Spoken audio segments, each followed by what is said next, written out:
bilirsən danış, yox sözünün hikməti, danışa bilirsən danış. Meyxanalar oturur mənim qanıma, özüm gəldim bax belə meydana. Sosial istəyirsən, gel İsmail'in yanına. Onun da var sənəti, danışa bilirsən danış. Onun da var sənəti, danışa bilirsən danış. Şahid edir meyxana, sırrına uydurardı. İnanmadım beləci, qofiyələr qurardı. İzzətə mən deyərdim, səni şapalan vurardı. Vardı onun qüvvəti, danışa bilirsən danış. Vardı onun qüvvəti, danışa bilirsən danış.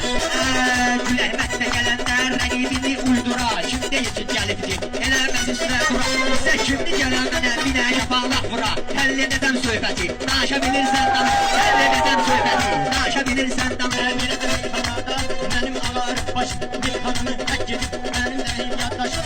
Analara qurban olaram qardaşım. Qoruyalım bu cənnəti, danışa bilirsən danış. Qoruyalım bu cənnəti, danışa bilirsən danış. Sən fikrin kontentdə qəddədir. Mən elə bildim hansı bəddədir. Mən elə bildim hansı bəddədir. Rəsməli yerlər elə bu kətdədir. Bir gəz dolan təbiəti, danışa bilirsən danış. Bir gəz dolan təbiəti, danışa bilirsən danış. Qurban olum ey Allah, analara qurban olum. Ayaqda var cənnəti, danışa bilirsən danış. Ayaqda var cənnəti, danışa bilirsən danış.